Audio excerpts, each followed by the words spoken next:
On, on 28th of March, my house was raided by more than 50 security persons. Most of them were masked, and all of them were armed with shotguns, with sticks, black sticks, wooden sticks, guns, and they just raided. They broke the outer door and the inner door of my house, and they just entered my house, looking through every room in it. Then they reached my room upstairs after they went through all my kids' room and shouting them and facing guns to them. Then when they reached my room, I was sleeping that night, deeply sleeping because I was on medication, and I just took my medications to sleep. What I remember that night is just one person who was masked with his gun. He was just taking me out of my bed in this way and pointing the gun to my head, and he was telling me that, "Don't be afraid, we are police." At the beginning, I didn't know what's going on. So I was just looking around in my room, and I just recognized that something wrong is there because I saw my husband to one side, and he was surrounded by more than 6 persons of the security person. Then I just shouted at him, "Please give me something to cover myself up," because as you know, it was nighttime, and I was in my bed, so I was in my night dress. This was the first violation to happen to me, as they broke out everything in my home, as they scared my kids. They just do.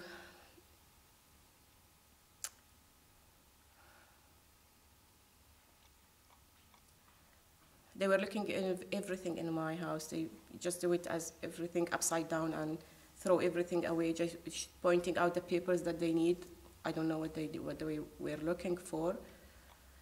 Then they took me down without letting me even to change my clothes. I just wore my abaya, and I just go with them.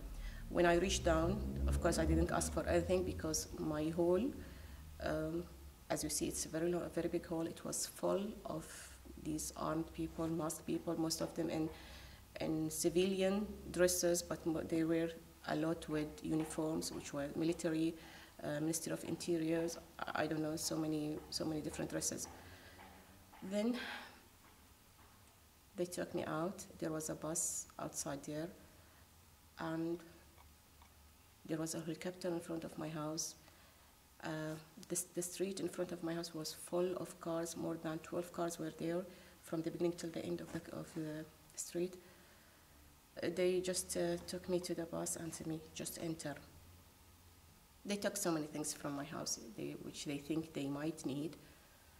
And I remember that night, the thing I have said to my husband before just entering the bus, "Please take care of my kids, because I don't know what I'm going to face, and I don't know what will happen. Maybe this was the last time for me to see my husband and my kids."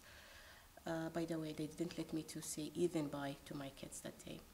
So I was just with them in the bus. There was a lady there inside, and the bus was full of men. And as soon as the bus door closed, they start insulting me, humiliating me with the dirtiest word you can ever imagine that anyone can say. It's very hard for me to tell these words, so I'm not going to tell. But this was the first time for me to hear such bad words from anyone that is pointing to me and saying it. The whole way, they were just shouting at me. As I say, insulting me about my religion. So many sectarian words. A lot of things. They didn't stop. They didn't close their mouth. And in the bus also, one of them took out his BB, and he was just writing a message that Jalil al-Salman is arrested, and he broadcasted it. He was telling me that, "Give me your CPR number, give me your name." So he did that in front of my eyes. They didn't take just me that night. There was a trip, a very bad trip all over Bahrain to collect my colleagues in Bahrain Teachers Society. They were collecting the board members. After they finish rounding to Bahrain, around Bahrain to collect us, they took me to the CID. Honestly, I was very afraid when I saw that I was taken there, because from my back knowledge, I know this is a very bad place for anyone to enter. So I was a little scared, yes. And as we enter there, they start again shouting at us as a group. It was me and two of my colleagues, lady colleagues of PTA. They took us to a room, a very small room, around 2 meters by 2 meters. 3 of us were there. It was very dirty room, a lot of insects, a lot of dust. The walls were with dried patches of blood all over it, a lot of blacks around the room, and there's some hooks in the ceiling. So from the beginning, they gave us the feeling how they are going to torture us. Luckily, not all of this were used to us. They kept, I was with my colleagues for just that night, and then after that we were separated, and that bedroom was for me. I was told to be stayed in that room. Staying in that room, it's not the only problem of what I have just discussed about it.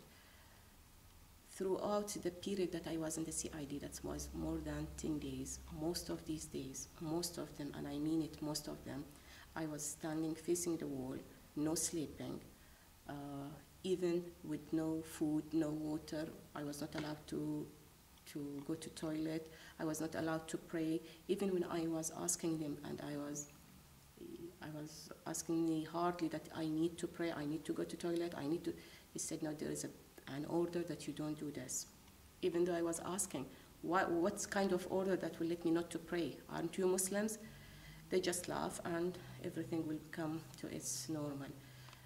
As I told you from the beginning, I'm on medications. So from the second day, my BP was very high, so they called my family to bring my medications. But they didn't give it to me. They just kept them with them. And after they started interrogation with me, and after I have felt more than twice, yes, then and only then, they gave it to me, the medication. So they want.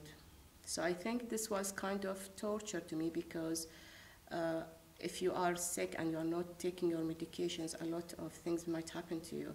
So what happens to me really there in CID, I was slightly beaten, but I was standing for the whole 10 days and nights. No toilet, as I said, no water, no food. Sometimes they bring food, but they bring it like what? They bring it in, I don't know, in a very dirty thing, which was full of hair and dust, and they were asking me or forcing me to eat it. Of course, I didn't eat anything of that, and I take what they do after that. So I start feeling that my kidneys are not working probably because of no water and no toilet. They start medicating me, and I was on medications for more than 2 months because of that. During interrogation, the person who interrogated me is a well-known person here in Bahrain, and he's a well-known in torture. He's Isa al-Majali. It was a very small office, a very, very small office. There was just a desk there in front of me, and 4 of them were there. Everybody's shouting from inside and humiliating, insulting, talking so many things. I don't know what they want really from this all kind of questions, because everyone was talking in a way I can't focus. I don't know what they want, and this was after a long period of non-sleeping and standing and no medication. So you can imagine how I was feeling that day, and that was because why I have fainted more than 2 times. Of course, during the interrogation, I was standing the whole time, shouting. Everybody's shouting from everywhere. You don't know who is doing what, because all of them at the same time and all of them are shouting, all of them are threatening. The worst thing was that they were threatening me by raping. This is the worst thing for me. I can't understand anything, but this kind of thing, of course, no. So I was really in deep.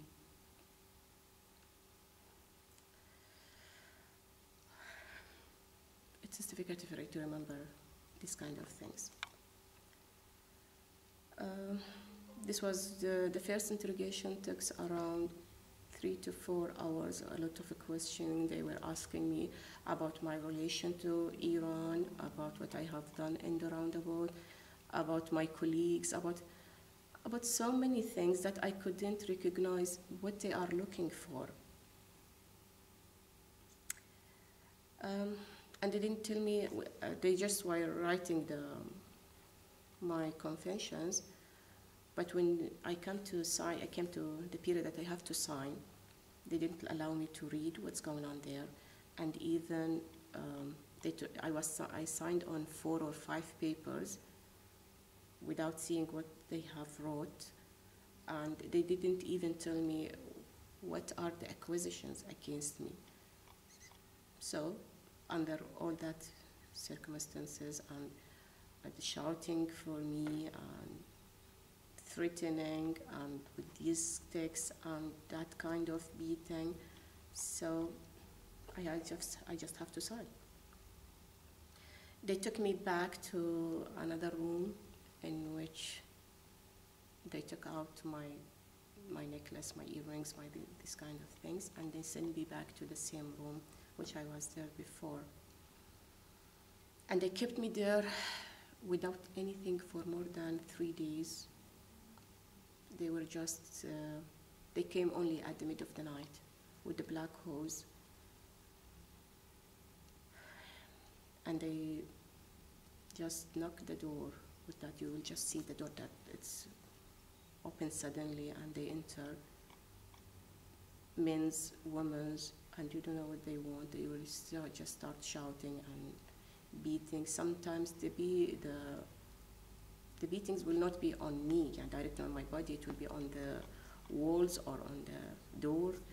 And you can imagine at the middle of the night or maybe at downtime, everybody is calm and it's so quiet. When you hear such things, you'll just be afraid of that. After 5 days, after 5 or 6 days, yes, they took me for another interrogation. By the way, the first interrogation, the people were not masked, and I was not masked, so I knew everyone who was there. But in the second interrogation, this one, no, all of them were masked and armed also with guns and sticks. And that day, one of them really, he was about to rape me, but thanks to God, it never happened. They started asking me different questions about the BTA board members, who is involved and who is not. I've tried my best not to talk about any of my colleagues. I talk just about the overall circumstances. That day, the interrogation didn't last for a long time, and that day, that was the 6th day, it was on Saturday, at evening time, they allow me to have a bath, and that day I start to pray only that day. Even when I start to pray, I have to do my previous prayers. They were shouting at me and beating me. Why you are praying for so long? Maybe that day it was the first day for me to sit on the ground and to bend my knees. After 3 or 4 days from that, on the 10th day exactly of the CID, I was sent to Isatam Detained Center, Ladies Detained Center, in which I was kept again in a solitary confinement for 8 days in a very freezing cell. And you know, here in Bahrain, we don't have a very cold weather, but that time it was really cold. That was at the beginning of April.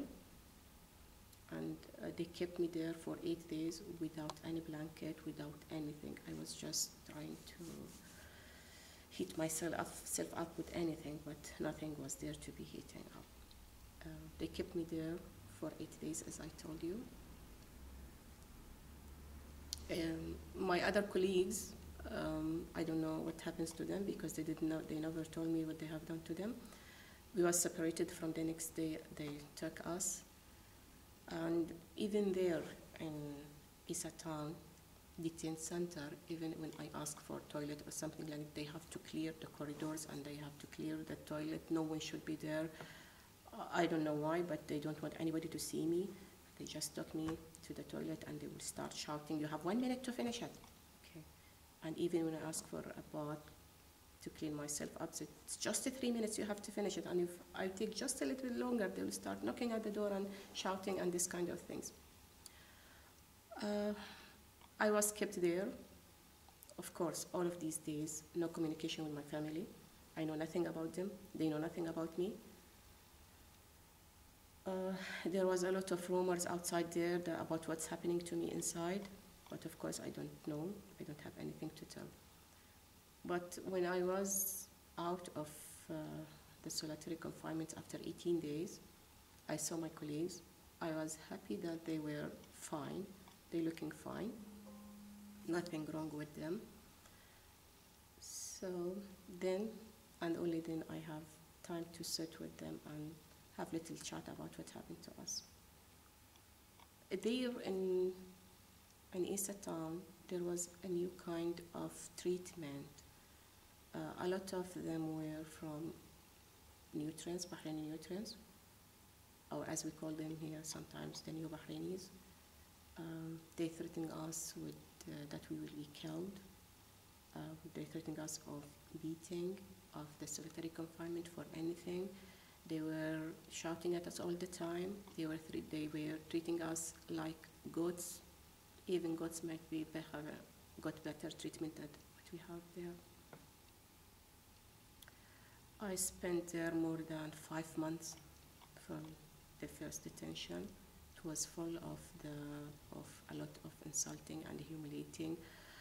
You can't imagine when they force us to clean the places more than once in a single time, just because one of the police will come and just knock on the place. We will just have clean it, and you'll see the marks, say, clean it again and again. So they did so many bad things. Maybe they will come in the psychological torture more than physical torture, but it's really bad because the physical torture, after a time, you will forget about it. But this kind of torturing that hits you from inside, about you, about your religion, about your family, about your kids, about what can I say? The best word I have heard from them, that, I'm sorry for saying this, that I'm a whore. This is the best word I have heard from them, and you can imagine what I have heard and what they have done also during that period. They don't want us to laugh. They don't want us to pray. Everything was counting on us. And even when we do nothing, they will just come and look around. Why are you doing nothing? We don't know what they want us to do. If we do something, if we were praying, they will shout at us. If we were reading any Quran or any holy book, they will shout at us. By the way, they didn't let us to have any kind of box unless till the Sunni came. The whole period before that, no, nothing was allowed for us to be with us. And when I'm talking about holy books, I just took it from some Bahrainis who were detained there because of drugs or anything else. I should say something that place, the detention center, as if it was done just for prostitutes or drug dealers or something like that, because we were the only Bahrainis there. And during the national safety, I have seen myself more than 200 ladies there inside with different kind of torture, a lot of them, so many different, most of them were teachers and doctors. After 44 days exactly from I was detained, they took me to for another interrogation, but I don't know because they never tell us that we were where they are going to take us. They took me to the BDF, and there they told me this is the military prosecutor, and you have to answer all of this. Of course, during all the interrogations, I asked for a lawyer, but they were just laughing at me. Isa al-Majali was saying to me, lawyer, who do you think yourself as? It's just us, we and you, nobody else, and you have to answer what we want to. In BDF, a guy called Mish'al, he was Mish'al Mannai, who interrogated me. He was questioning me. I asked him for my lawyer. He told me that we have told your lawyer and he will be in. But if he didn't come, we will have to start our interrogation because that means that he didn't want to come. This kind of thing gave me the feeling that they didn't call him. So we just went into the interrogation, and that day they took me from 2:30 noon time till 3:30 early morning after the morning prayer.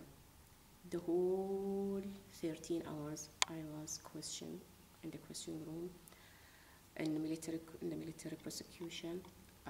All of them, of course, were from BDF. They were wearing their suits and this kind of things. I was alone with them, all of them.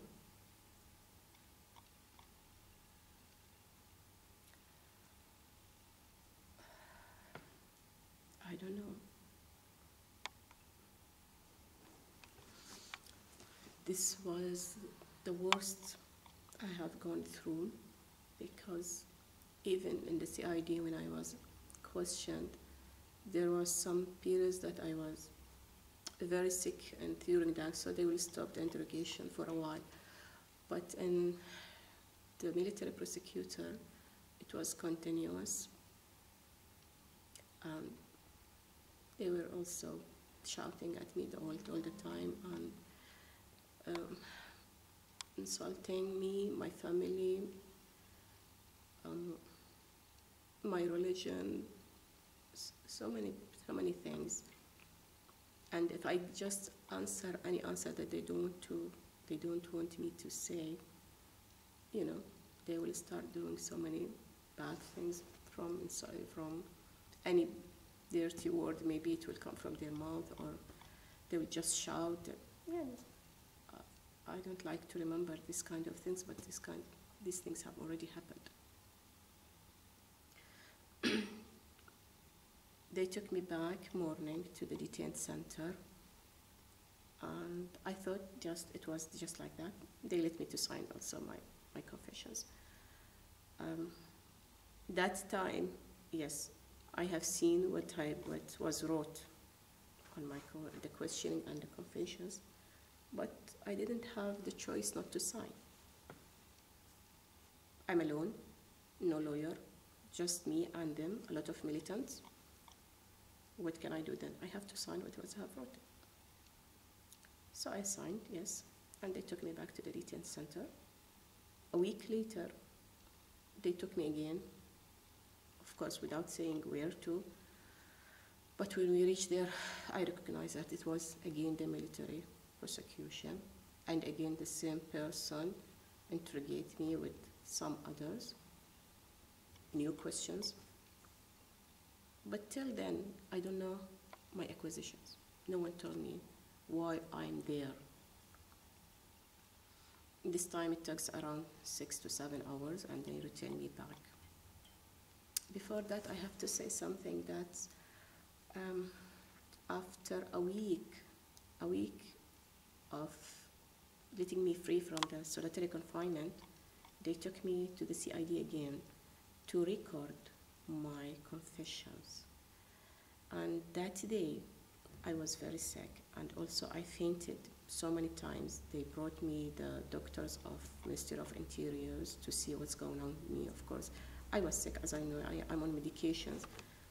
They were afraid that they will not be able to film me with my testimonies, but they did. And you can't imagine how bad was that, because one of them, he was called Abdul Hakim Mendi. he was just telling me what I have to say in front of camera. When I said to him, this is not the thing I have said, he said, you will just have to say it, or we can invite you here in our place and you know what we are going to do with you. Maybe you are not enough and you need more, so you can say what we want you to say. During the filming, each 2-3 minutes it will be stopped because I forget what they want me to say. So they will just stop the filming and he will come again saying this and this and this and this. Okay, he goes and start filming again, and I'm telling them what he have told me. And since I didn't do these things, I can't focus on that. So each time I just forget, and they'll start shouting. They'll start. More than 30 people were in front of me. Some of them were masked, but it is important to say that I have recognized Faisal Foulad as one of the people who was sitting in front of me. Faisal Foulad, he is a well-known here in Bahrain. Faisal Foulad is one of human rights people, but it's from the government side. And he was also a member of Shura Council, an ex-member. He was there. And he was, I don't know why he was there, but he was there. Not just me saw him, even other colleagues, when we were talking to each other, he was there also. They recognized him. I don't know how come a person who is saying that he is defending human rights will see what was going there and how they are filming us and the way it went on, and he was just sitting and looking, and it was okay with him. It was okay with him. I don't know why he was there. Not just him. There's Al-Muqla. He is a producer on Bahrain TV. He was there also. He was not masked, so he was recognized. They told me that day to say a lot of things I have never done, and I don't know why they were telling me to do this, but afterwards I recognized that it's just part of their whole plan. That day, I witnessed how Ayatul Qarmazi was tortured because she was with me on that day, and how Noor al-Khalifa did to her, because when she started torturing her that day, we were in the car. I was just sitting and Ayat nearby to me. Of course, we were blindfolded and handcuffed. So she was asking, where's Ayat? And she came with her with whatever she was. She used something from the toilet. She put it in her mouth. She spit in her mouth, and she beat her. She did so many things, but the whole way we couldn't do anything because, as you know, I'm just part of the other side. I was blindfolded. I couldn't do anything, and 6 persons around us. What can I tell you? This is mostly what I have done, what they have done to us during the first detain. Maybe I have forgotten some things, but I've tried to say most of it. The psychological abuse is the worst. This is what I have go through it. And the days where I was in the CID, I really think that I will get crazy because of not getting sleep. It's not enough sleep. I was not allowed to sleep at all. Even when I just bend or my eyes are closed, they will come and beat me to wake me up. So this was worst. And worst of the worst, when they changed my cell in the CID and they took me to another cell, which was a little bit open from up, and it was just in front of a store, which we recognized later that this store is for guns and drinks. So there in the CID, when they will start torturing anybody, they will have to drink some of drinks, and then they will start torturing. Can you imagine if this door is just 1 meter away of my cell, and my cell is closed at me, and the lock, the key is outside, and every time they are threatening us by raping? Can you imagine when you see the drunk people there, or just hearing them? How will be your life inside the cell? And it's okay for them, anyone will open the door. That, what shall I do then, if anything went wrong? But thanks God. Alhamdulillah, thanks God. Also in the CID, I witnessed a lot of people who were calling the CID because the second cell was just meters from the reception. I witnessed how people were calling on the hotline they made in the CID and just talking about other, saying, you have to arrest this one and this one and this one by names. And the only thing they gave them, they asked him, are you Sunni or Shia? If he said, for example, Sunni, as I hear it, you are Sunni, okay, you don't have to come, just give us the names. And they will take the names, and the next day or the same day, these names will be arrested and will be taken there. I have seen that.